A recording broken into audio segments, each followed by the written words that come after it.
il n'est pas aisé de vouloir faire passer tous ceux qui n'ont pas aimé la série du Seigneur des Anneaux pour des racistes, tant justement la communauté de l'anneau est diverse, variée et de multiples couleurs, qu'à cela ne tienne. Il suffit de dire que Tolkien lui-même était raciste et que ça justifie donc la réécriture de son œuvre. On voit ça ensemble.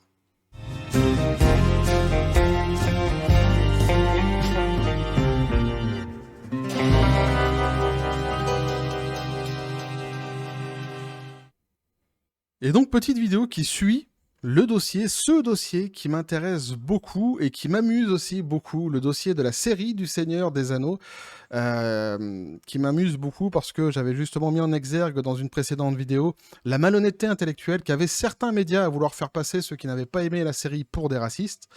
Et alors, depuis, les autres presses, les autres médias ont embrayé le pas, quasiment tous se sont mis au diapason en disant que ceux qui n'avaient pas aimé la série, donc c'était des racistes.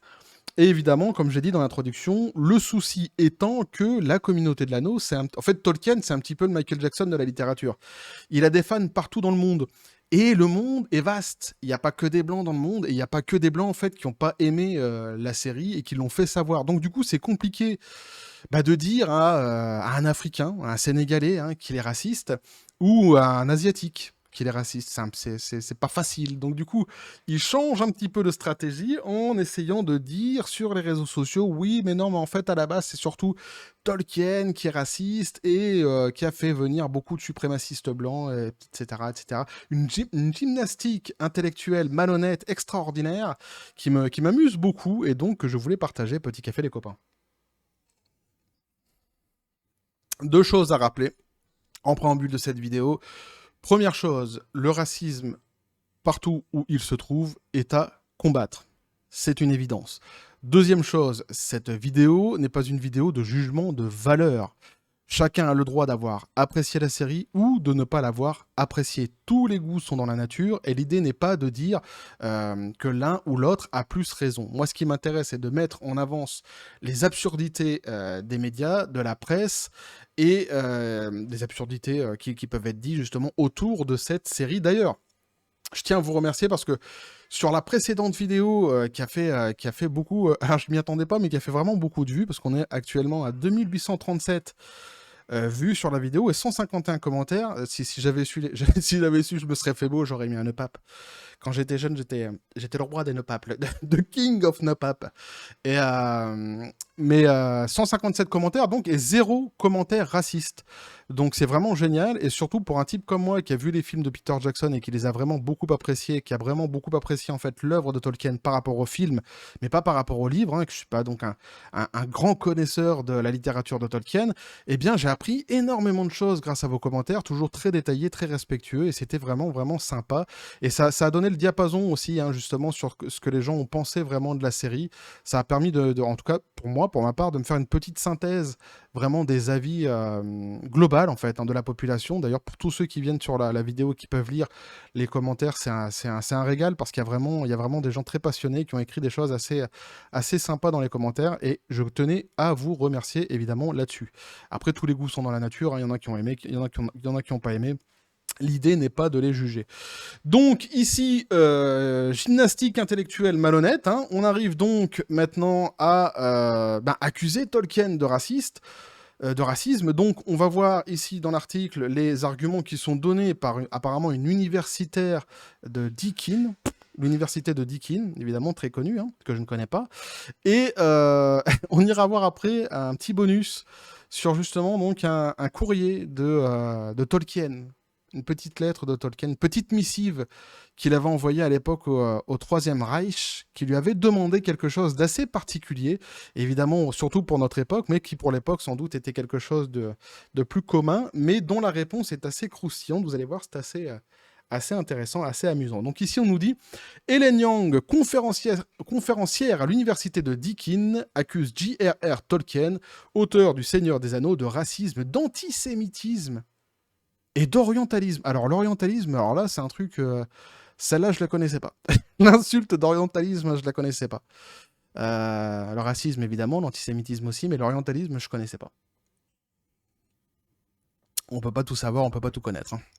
Donc Helen Young, donc conférencière de l'université de Deakin, a récemment accusé l'auteur du Seigneur des Anneaux, J.R.R. Tolkien, de racisme sur la base de sa condamnation d'Adolf Hitler et des nazis, ainsi que de ses représentations d'orques et de nains. Alors c'est très intéressant parce qu'ici donc j'ai pris un article qui prend les arguments d'une universitaire et évidemment l'article va expliquer avec des phrases de Tolkien en fait où se trouve l'absurdité de ce que cette dame elle dit. Et j'ai fait exprès de prendre cet article-là parce que cette théorie bruise de plus en plus sur les réseaux sociaux. Je l'ai vu beaucoup, justement, donc, des gens qui essayent de dire, parce qu'ils se retrouvent confrontés avec des gens qui ne sont pas forcément des blancs et qui disent la même chose finalement que les blancs. C'est assez croustillant. Et donc, qui essaient d'avoir une espèce de gymnastique comme ça en accusant donc Tolkien à la base de racisme et donc d'expliquer la réécriture de l'œuvre. Alors Young a écrit donc un article dans The Conversation intitulé The Ring of Power, donc la série donc subit un contre-coup raciste pour avoir choisi des acteurs de couleur, mais le travail de Tolkien a toujours attiré les suprémacistes blancs. Dans l'article, alors maintenant c'est quand même, on a vraiment l'impression qu'ils sont partis en croisade, quoi. C'est-à-dire qu'il faut vraiment mettre dans la tête, il faut absolument caler dans la tête que ne pas aimer la série, c'est forcément faire partie du camp du mal. C'est quand même assez extraordinaire, hein. C'est d'une malhonnêteté assez incroyable, hein. Donc dans l'article, sous le sous-titre Pourquoi les racistes aiment-ils Tolkien et la Terre du Milieu, Young conteste les déclarations de Tolkien dénonçant les nazis et l'apartheid en écrivant « Mais ce n'est pas la même chose qu'être antiraciste ou pro-égalité ». Donc il a fait plusieurs écrits contre les nazis, hein, et contre l'apartheid, mais pour elle, c'est pas suffisant. Elle poursuit donc en citant la lettre 45 qu'il écrit à son fils Michael en 1941. Elle écrit donc sa condamnation d'Hitler, écrit-il dans la même lettre, était pour avoir ruiné, perverti, mal appliqué et rendu à jamais maudit ce noble esprit nordique, une contribution suprême à l'Europe que j'ai toujours aimé, que j'ai essayé de préserver dans sa vraie lumière. Alors Young affirme ensuite, les commentaires montrent qu'il croyait que certaines personnes étaient essentiellement différentes et meilleures que d'autres. Cette notion est à la base du racisme. Alors c'est toujours pareil, c'est ça, c'est aussi une espèce de gymnastique aussi intellectuelle concernant la notion du racisme. Alors ce sont les premiers à racialiser absolument tout, ce qui pour moi en fait est la base du racisme. C'est-à-dire que moi, dans mon idée à moi, dans mon éducation à moi des années 80, il n'y avait pas, la seule race qui existait, c'était la race humaine en réalité. On avait inculqué aux enfants, éduqué aux enfants, et donc moi y compris, cette vérité qu'il n'y avait qu'une seule race, c'était la race humaine. Et donc qu'il fallait faire fi des couleurs et tous se baser donc sur un pied d'égalité. Et ce sont donc les premiers à remettre le débat des races remettre donc les races dans le débat. Donc je trouve ça quand même assez malhonnête et assez extraordinaire. Alors tout d'abord, donc, et pour moi c'est ça le vrai racisme. Alors tout d'abord, donc reconnaître que certaines personnes sont différentes des autres et que certaines personnes sont meilleures que d'autres n'est pas la base du racisme, hein. C'est une observation de bon sens que n'importe qui peut faire. Tout le monde n'est pas Michael Jordan. Et alors l'article m'a fait plaisir, parce qu'au début, quand j'ai lu justement ce qu'elle a dit sur penser que certaines personnes étaient plus fortes ou meilleures que d'autres, c'est la base du racisme, eh bien, immédiatement, moi j'ai pensé aussi à Michael Jordan. Pourquoi ? Parce que je suis un grand fan de basket, et que Michael Jordan, évidemment Michael Jordan. Et quand j'étais petit, je voulais être Michael Jordan. Ah, je rêvais d'être Michael Jordan. J'ai pas réussi, mais on est nombreux, hein. On est nombreux à avoir rêvé d'être Michael Jordan, mais à pas avoir réussi. Tu vois, ces gens-là, Jordan, Jackson, tu peux prendre, je prends vraiment des gens populaires connus, Bruce Lee, Bob Marley, ces gens-là, John Lennon. En fait, il n'y en a eu qu'un à chaque fois. Tu vois, ces gens-là se multiplient pas. Quand on parle d'égalité, quand on dit que tous les êtres humains sont pareils, on a tous les mêmes talents, on a tous la même égalité, c'est ce que cette dame essaye de dire, et que de dire que d'autres ont plus de talent que d'autres, eh bien c'est un mensonge, c'est pas bien, c'est raciste, c'est absurde, c'est complètement absurde. Justement, tu vois, on est 7 milliards d'êtres humains, et en fait, un Tolkien, il n'y en a eu qu'un. Et ça s'est pas multiplié avec les années qui sont venues, c'est comme Chopin, c'est comme Mozart, c'est comme Baudelaire, c'est comme tous ces gens, c'est comme Ouais, comme je disais, des artistes même plus connus comme Bruce Lee, etc., etc. C'est pareil, t'en as beaucoup qui ont voulu copier, qui sont arrivés derrière. Et quand ils étaient vivants, ces gens-là, souvent, on les a nargués. On dit, ouais, mais bon, ceci, cela, c'est pas si dur que ça, c'est pas si compliqué. En fait, on se rend compte quand ils sont partis que si, non seulement c'était dur, non seulement c'était compliqué, mais en plus, en réalité, c'était unique surtout. Et que le talent se multiplie pas aussi facilement que les êtres humains font des enfants. Voilà. Ceci étant dit, je reprends donc mon petit article. Michael Jordan, ça m'avait fait assez sourire. Donc Michael Jordan donc, avait clairement un talent pour le basket, évidemment, donc, et il excellait dans ce sport, devenant sans doute le plus grand joueur de basketball à jouer. Non mais dis pas sans doute. Ne, ne t'égare pas, bonhomme. T'étais bien parti sur Michael Jordan. Ne dis pas sans doute le plus grand joueur de basket. Il n'y a pas de... On discute pas avec ça. Michael Jordan est clairement différent donc d'Ellen Young et il est certainement meilleur qu'elle au basket et probablement dans une foule d'autres choses, y compris les affaires. Les gens sont différents et certains sont meilleurs dans certaines choses que dans d'autres. C'est tout simplement une réalité. C'est un peu ce que je disais juste à l'instant. Donc ici, ils vont reprendre des éléments du catéchisme et du catholicisme pour expliquer un petit peu la vision de Tolkien, ce qui est assez évident puisque Tolkien était un catholique, donc c'est bien de remettre un petit peu le contexte. Donc ils disent donc si le bon sens ne suffit pas pour se rendre compte que des gens sont différents et que certains sont meilleurs que d'autres, donc le catéchisme et l'Église catholique le précisent, en venant au monde, donc l'homme n'est pas doté de tout ce dont il a besoin pour développer son corps et la vie spirituelle, il a besoin des autres, des différences apparaissent liées à l'âge, aux capacités physiques, aux aptitudes intellectuelles ou morales, aux bénéfices tirés du commercial et à la répartition des richesses. Les talents ne sont pas répartis équitablement. Le catéchisme affirme encore donc ces différences appartiennent au dessein de Dieu qui veut que chacun reçoive des autres ce dont il a besoin et que ceux qui sont dotés de talents particuliers en partagent les bénéfices avec ceux qui en ont besoin. Ces différences encouragent et obligent souvent les personnes à pratiquer la générosité, la gentillesse, le partage et le partage des biens, pardon. Il favorise l'enrichissement mutuel et culturel. Ça, c'est religieux. On adhère ou on n'adhère pas, c'est pas la question. On s'en fout. Chacun a sa façon de penser, chacun a sa religion, c'est pas le propos. Mais ça remet contextuellement la psychologie de Tolkien, qui était un fervent catholique, évidemment.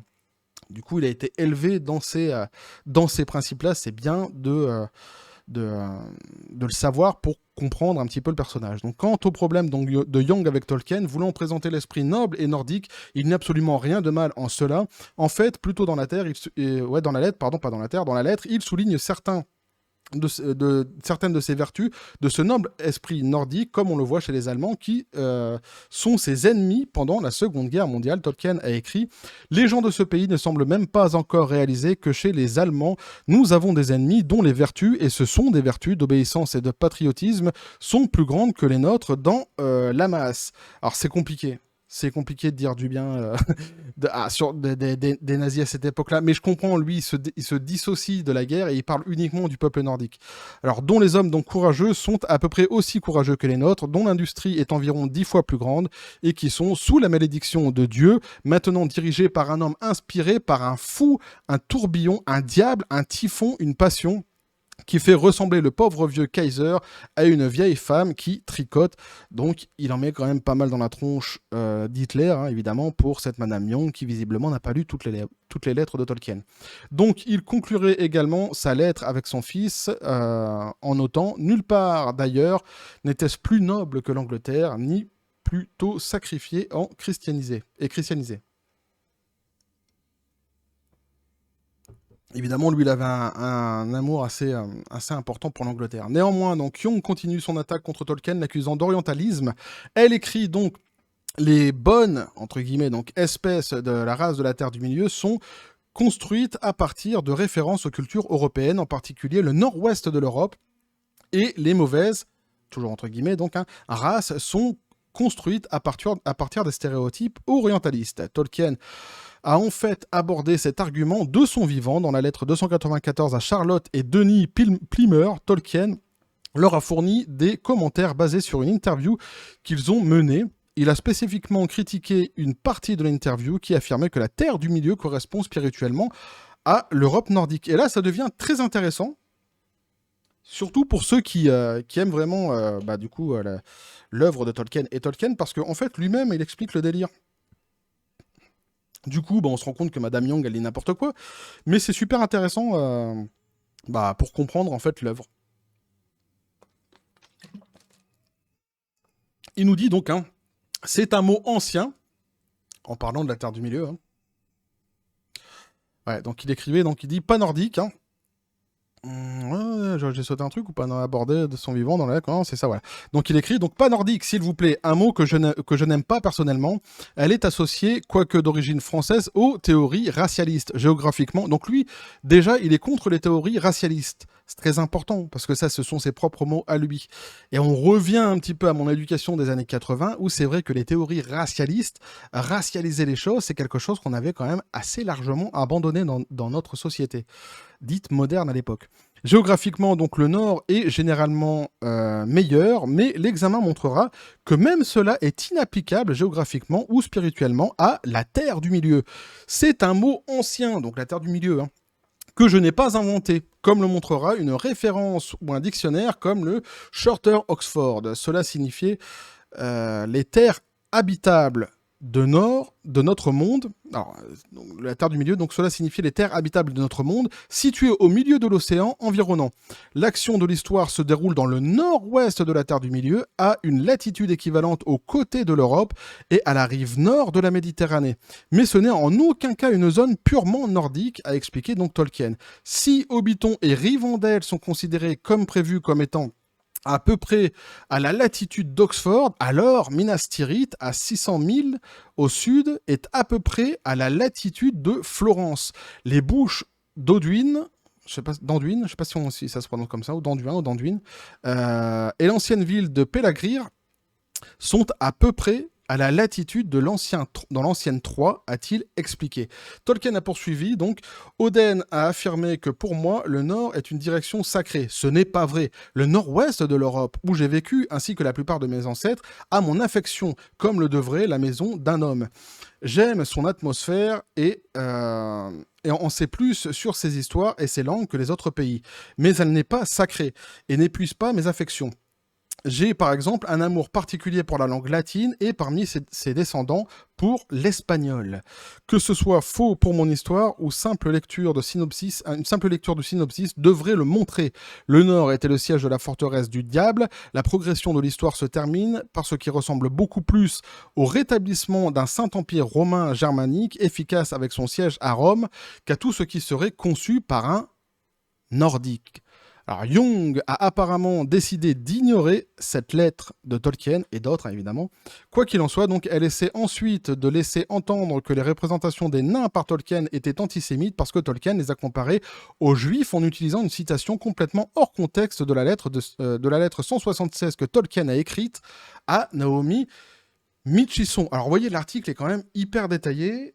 On a quand même pas mal de références, tout est noté, tout est codifié, tout est vérifiable, tout est retrouvable, et c'est pour ça que j'aime bien cet article, parce que je le trouve vraiment assez exhaustif et très bien écrit. Et donc on nous dit, elle déclare donc, des lettres de Tolkien montrent que les idées du monde réel sur la race ont influencé la Terre du Milieu. Il a écrit « Je considère les nains comme des juifs, à la fois natifs et étrangers dans leurs habitations ». Alors elle trouve que ça, c'est antisémite. Ce qui est en fait juste en vrai. C'est-à-dire que l'exil des Juifs, il est connu en fait, il est reconnu.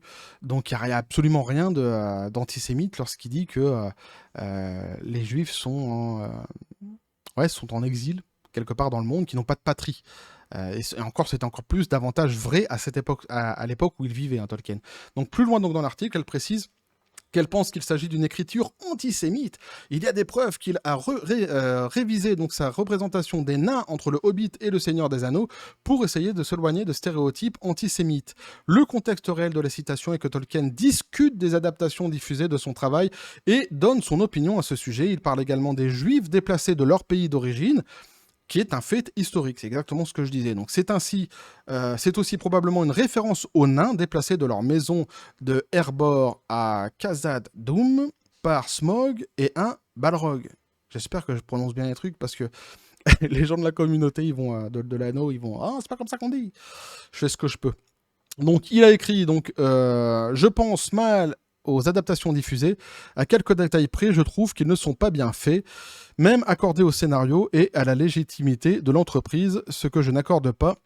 Mais ils ont pris du mal avec les noms et j'ai pensé que les nains, Glowin et Gimli, mais je suppose que Gimli ressemblera à son père. Apparemment, l'idée que quelqu'un se fait d'un Allemand n'était pas trop mal. Même si c'était un peu exagéré, je considère que les nains, comme des juifs, à la fois indigènes et étrangers, dans leurs habitations, parlant de leur langue, parlant les langues du pays, mais avec un accent dû à leur propre langue privée. Et c'est encore une fois, c'est tout à fait juste. On peut le voir par exemple avec le yiddish, justement, donc en Allemagne, parle la langue du pays, mais avec un accent. Et même plus globalement, de toute façon, les accents en général, pour un peuple qui n'a fait que voyager, que ça soit dans les pays de l'Europe de l'Est, dans l'Europe du Sud, etc., etc., etc. Donc il n'y a rien d'antisémite là-dedans. Il dénonce juste des faits et il dit que les nains qu'il a créés lui, quelque part, il y a cette espèce d'esprit nomade qui ressemble au peuple juif. Moi, je vois rien d'antisémite là-dedans. Alors, Young Dong ne s'arrête pas. Je suis peut-être pas assez, je suis peut-être pas assez calibré, moi. Alors, Young Dong ne s'arrête pas aux nains. Elle critique ensuite la représentation des orques par Tolkien, qu'il décrit dans la lettre 210 à Forrest J. Ackerman, où il critique fortement un traitement cinématographique pour Le Seigneur des Anneaux. Elle dit donc encore une fois, elle sort les mots de Tolkien de leur contexte en écrivant dans une lettre de 1958 à propos d'un traitement cinématographique du Seigneur des Anneaux, il écrivit: les orques sont trapus, larges, au nez plat, la peau cireuse avec des larges bouches et une inclinaison, les yeux en fait des versions dégradées et répugnantes des types mongols, les moins beaux pour les Européens. Et donc, on nous dit, voici ce que Tolkien a réellement écrit à propos des orques dans la lettre. Donc il dit, pourquoi Z met-il des becs et des plumes sur les orques? Orque n'est pas une forme d'ox. Les orques ont été définitivement déclarés être des corruptions de la forme humaine, vues chez les elfes et les hommes. Ils sont ou étaient trapus, larges, au nez plat, à la peau jaunâtre, avec de larges bouches et des yeux bridés. En fait, des versions dégradées et repoussantes des types mongols les moins beaux pour les Européens. Donc encore une fois, elle déforme en fait des propos, elle déforme une phrase, elle la prend pas dans son entièreté, dans son intégralité. Et évidemment, sorti de son contexte, on fait dire à peu près tout ce qu'on veut à une phrase. Alors Jung affirme ensuite dans son article la combinaison des stéréotypes raciaux et hiérarchisés intégrés à la Terre du Milieu rend le travail de Tolkien effrayant pour les attrayant pour les racistes et un outil politique utile pour l'extrême droite. Alors malgré cela, donc Jung affirme également la nécessité de surmonter les différences pour former des alliances et rendre le monde meilleur est un thème central dans l'écriture de Tolkien. Merci tout de même quand même. Hein.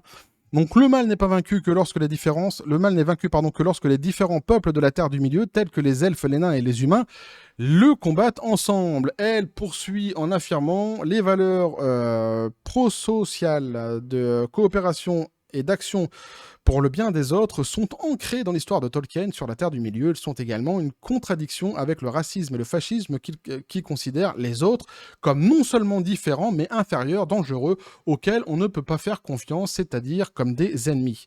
Elle conclut plus tard, l'imagination de Tolkien était vaste et variée, mais elle n'était pas sans limite. Mais fais-en des livres, toi, madame. Fais-en des livres. Si ça te convient pas, vraiment, si tu penses que tu peux faire mieux, plus édulcoré, plus lisse, plus plat, plus je ne sais pas, plus quelque chose qui pour toi ressemblera à quelque chose d'angélique, quelque chose de tellement extraordinaire et beau que ça deviendra incontestable aussi bien aujourd'hui que dans les âges qui pourraient arriver, bah fais-le. Fais-le. Mais comme je l'ai dit, c'est ça en fait, un Tolkien, t'en as eu un, t'en as pas eu 10 qui sont arrivés derrière lui, et pourtant on est 7 milliards d'êtres humains. Le temps se faisant, le temps passant, on se rend compte en fait de la rareté du génie de ces personnes-là. Mais pourquoi pas, hein, allez-y madame, hein, faisez des livres. Hein. Donc c'était pas sans limite, son imagination. Donc le monde qu'il a créé reflétait certains des pires aspects de la réalité avec des stéréotypes et ses hiérarchies racistes. Donc elle y tient, elle y croit. Donc les conclusions de Jung ne sont pas fondées sur la réalité et le simple bon sens les expose. Ses arguments sont réfutés par J.R.R. Tolkien lui-même. Non seulement cela, mais elle... comme c'est souvent le cas, avec la soi-disant universitaire critiquant Tolkien ces derniers temps, avait une thèse sans aucune preuve à l'appui. Elle procède ensuite à la création de preuves en déformant l'écriture de Tolkien. Lorsque les citations réelles sont fournies et non sorties de leur contexte, tous ces arguments s'effondrent et le contexte qu'elle implique expose son propre manque de caractère. Alors, c'était un très très grand article, très très long article, mais très intéressant. Du coup, je vais boire un petit coup de flotte quand même. Qui en dit long, et qui en dit long surtout sur une espèce de stratégie vraiment malhonnête que je vois comme ça poindre sur les réseaux sociaux, qui voudrait donc nous faire croire que Tolkien est un raciste, et que donc c'est pour ça que ça justifie la réécriture de son œuvre, puisqu'il est compliqué de faire passer certaines personnes pour des racistes. Et donc, on embraye avec un autre article beaucoup plus court, mais qui m'a vraiment fait marrer. Parce qu'en fait, c'est juste un bonus, un petit plus. En fait, c'est une lettre de Tolkien lui-même au Troisième Reich. Ce qui n'est quand même pas banal, ce n'est pas commun, reconnaissez-le. Où le Troisième Reich lui demande quelque chose d'assez... Enfin, ceux qui travaillent pour le Troisième Reich, plutôt, lui demandent quelque chose d'assez particulier, et sa réponse est assez croustillante. On nous dit donc, comme on pouvait s'y attendre de la part d'un homme qui a dû créer dans le moindre détail toutes les races qui peuplent la Terre du Milieu, J.R.R. Tolkien avait peu de temps pour le simple racisme. Il avait particulièrement peu de temps pour le racisme simple le plus médiatisé de son époque, la vague de sentiments anti-juifs sur laquelle Adolf Hitler et le parti nazi se sont lancés directement dans la Seconde Guerre mondiale. Déjà, j'aime bien l'article parce qu'il ne parle pas d'antisémitisme, mais d'anti-juif. Je trouve le terme beaucoup plus correct. Mais ce n'est qu'un point de vue. Son premier roman, donc Le Hobbit, prédécesseur du Seigneur des Anneaux, trilogie, est apparu pour la première fois en 1937, à une époque où la situation en Europe était effectivement devenue inquiétante et deviendrait encore plus laide. Il n'a pas fallu longtemps après le succès initial du livre pour que l'éditeur berlinois Reuten et Loning exprime son intérêt à publier une édition allemande, mais d'abord dans le respect sans aucun doute des dictates du Troisième Reich, ils ont demandé une preuve à Tolkien de sa descendance aryenne. L'auteur a rédigé 2 réponses, dont la moins civile se lit comme suite. Ah, j'adore. J'ai trouvé que l'écriture est vraiment parfaite, c'est ciselé, c'est renvoyé dans les cordes, c'est assez génial, c'est du Tolkien. C'est marrant parce que, voyez-vous, j'étais pas hyper intéressé par Tolkien avant, en fait. Avant tous ces débats, avant toutes ces polémiques à la con. Et du coup, je m'intéresse de plus en plus au personnage, et il m'amuse beaucoup, en fait, Tolkien. Et donc, on nous dit... Tolkien donc répond, vous avez compris le délire, hein. C'est-à-dire que l'Allemagne, le livre vient de sortir de Tolkien, et... donc l'Allemagne voudrait l'éditer. Une maison d'édition allemande voudrait l'éditer. Et on lui demande, pour pouvoir l'éditer, ça doit être un commandement sans doute du Troisième Reich, qu'il apporte une preuve de son origine aryenne pour qu'il puisse être édité en Allemagne. Et donc, il répond, « Chers messieurs, merci pour votre lettre. Je regrette de ne pas avoir compris clairement ce que vous entendez par Arish. Je ne suis pas d'origine aryenne, c'est-à-dire indo-iranienne. » Rien que là, il me fait plaisir. Rien que là, il me fait plaisir parce qu'il remet, juste avec une petite phrase, en fait, l'origine du mot. Alors, autant que je sache, donc, aucun de mes ancêtres ne parlait l'hindoustani, le persan, le gitan ou d'autres dialectes apparentés. Mais si je dois comprendre que vous demandez si je suis d'origine juive, je ne peux répondre que je regrette de n'avoir l'air de rien ancêtre de ce peuple doué. Tu l'as vu, le petit coup d'épée? Ça me fait marrer, moi.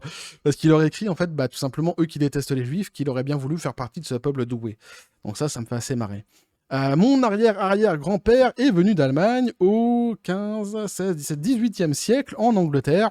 L'essentiel de ma descendance est donc purement anglais et je suis un sujet anglais, ce qui devrait suffire. J'ai été accoutumé néanmoins à considérer mon nom allemand avec fierté et j'ai continué à le faire pendant toute la période de la dernière regrettable guerre au cours de laquelle j'ai servi dans l'armée anglaise. Qui était déjà donc contre les Allemands.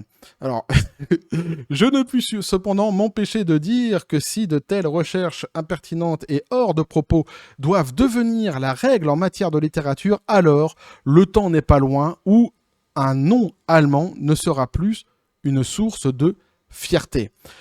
Votre demande est sans doute faite pour se conformer aux lois de votre pays, mais que cela soit considéré comme s'appliquant au sujet des autres États serait abusif, même si cela avait, comme ce n'est pas le cas, quelque rapport que ce soit avec le mérite de mon travail ou sa pérennité pour la publication, dont vous semblez être satisfait sans référence à mon Napstamung. Napstamung. Ouais, ok. J'espère que vous, que vous trouverez cette réponse satisfaisante et reste fidèlement vôtre.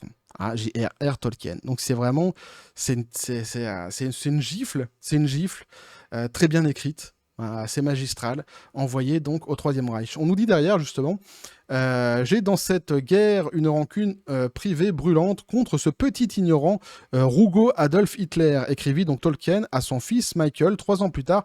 Là on revient sur les écritures et sur la lettre, vous voyez il y a un parallèle qui est fait avec l'article d'avant, pour ça qu'on avait vu que Madame Young en fait elle a pris uniquement ce qui l'intéressait mais pas tout.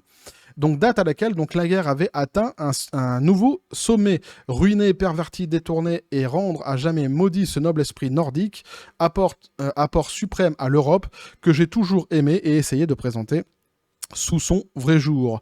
Donc il avait déjà affronté les forces allemandes au combat pendant son service pendant la Première Guerre mondiale et était presque devenu l'un des briseurs de code de la Seconde Guerre mondiale après que le département cryptographique du ministre britannique des Affaires étrangères lui en a offert la possibilité au début de 1939. Il n'a pas, en l'occurrence, participé directement au conflit, mais il a laissé derrière lui une trace écrite exceptionnellement éloquente, documentant sa position d'antipathie sans ambiguïté pour le nazi et pour leur idéologie. Et oui, et oui, et oui. Pourquoi ? Parce que ce sont toujours les idéologues qui sont les plus dangereux. Et c'est pour ça que je n'aime ni l'idéologie, ni les idéologues. Et c'est aussi pour ça que je fais ces vidéos-là, parce que justement, je mets à chaque fois en avant leur malhonnêteté. Et ici, en fait, on voit cette espèce de stratégie, vraiment cette gymnastique intellectuelle qui est faite actuellement sur les réseaux sociaux et par beaucoup de personnes qui se sont confrontées, comme je l'ai dit au début de la vidéo, en fait, à un dilemme. C'est-à-dire que l'article était long. J'ai plus de salive, les copains. La communauté de l'anneau est vaste, diverse et variée, et surtout multicouleur. Et c'est difficile en fait de dire, c'est ce que je disais en début de vidéo, un asiatique qu'il est raciste, ou même un sénégalais ou un congolais qu'il est raciste lorsqu'il n'a pas aimé la série. Donc face à ce problème-là, ils essayent de changer un petit peu leur fusil d'épaule, de changer de stratégie en essayant de mettre en avant des phrases, des écrits de Tolkien en disant mais lui, en fait, Tolkien, l'écrivain, était raciste et donc il faut tout changer parce que c'est comme ça qu'il faut faire, parce que c'est bien et parce que c'est nous qui avons raison. En gros, c'est ça. Sauf qu'en fait, c'est faux, sauf que c'est un mensonge. Ça aurait pu être vrai. Ça aurait pu être vrai, attention. On était dans une époque qui était comme ça, qui était trouble, avec justement donc la Seconde Guerre mondiale, énormément de racisme dans le monde. Ça aurait pu être vrai. Mais là, pour le coup, ce n'est pas le cas. L'écrivain ne l'était pas, et il y a plusieurs écrits qui le prouvent, donc c'est une malhonnêteté intellectuelle, encore une fois. Alors, dans la presse, ça n'arrête pas. Hein. Ça n'arrête pas, ça continue à dire que ceux qui n'ont pas aimé la série sont des racistes. Je trouve ça vraiment affligeant. Je trouve ça dingue. Je pense, comme je l'avais dit dans la précédente vidéo, contre-productif. En fait, ils alimentent une espèce de guerre. En réalité, ils jouent pas du tout la carte de l'apaisement. Ils alimentent une espèce de guerre. Ils créent du racisme. Ils créent des racistes, en fait, avec leur délire racialiste. Ils voudraient vraiment qu'on marche tous derrière ce truc-là. En tous les cas, moi, je ne marcherai jamais derrière cette idéologie, cette idée et cette malhonnêteté. Je trouve ces gens-là, en règle générale, dangereux. Je trouve que la presse, voir que la grande majorité de la presse est derrière cette idéologie, je trouve ça aussi assez dangereux, assez inquiétant finalement. Et donc c'est pour ça que je fais ces vidéos, parce que j'essaie de montrer un petit peu l'absurdité de tout ça et d'étayer à chaque fois un petit peu plus mes propos, mais c'est un sujet que je continuerai à suivre parce qu'il se passe beaucoup de choses autour de cette série. L'article ici était vraiment très très très grand. Je suis désolé pour ceux qui... Ça fait une grosse vidéo, je pense. Hein. Ça va faire une grosse vidéo, je pense, mais je trouvais ça vraiment très intéressant. Donc bref, n'hésitez pas à me dire ce que vous en pensez dans les commentaires, hein, pour ceux qui ont continué à suivre la série, à nous dire où vous en êtes, comment vous l'appréciez, à nous dire si vous avez aimé ou si vous n'avez pas aimé, pourquoi pas. Je rappelle encore une fois, comme j'avais dit en début de vidéo, que tous les goûts sont dans la nature et qu'il faut respecter tout le monde, ceux qui ont aimé et ceux qui n'ont pas aimé, que le propos de ma vidéo n'est pas là, mais vous l'aurez bien compris, uniquement sur le traitement en général médiatique qui est fait et par certaines personnes sur les réseaux sociaux. Et ça remet un petit peu aussi la vérité quant aux accusations qu'on peut faire sur Tolkien. Bref, donc voilà ce que je pouvais vous dire. N'hésitez pas donc à lâcher un commentaire, à vous abonner si le contenu vous a plu, activer la petite cloche pour les prochaines notifications, la prochaine vidéo qui va arriver. Vous avez mon Twitter et mon Facebook qui sont dans la description des vidéos. N'hésitez pas à venir, à basculer du côté de la force absurde des réseaux sociaux. Sur ce, les copains, je vous dis paix et félicité. Et vraiment, jouez le jeu comme dans la dernière vidéo à me dire ce que vous avez pensé ou ce que vous pensez en fait de tout ça. Parce que moi, franchement, je prends vraiment beaucoup de plaisir en fait à vous lire. Souvent, on me dit, des gens qui écrivent beaucoup me disent, je suis désolé d'avoir écrit beaucoup, ça va être lourd, ça va être chiant à lire. Pas du tout. J'adore la lecture, j'adore lire, et quand c'est bien écrit, quand c'est respectueux, ça me fait à chaque fois vraiment beaucoup plaisir, et mon avis n'est pas figé, j'évolue aussi grâce à vous. Enfin voilà quoi. Bref, et que la force soit avec vous.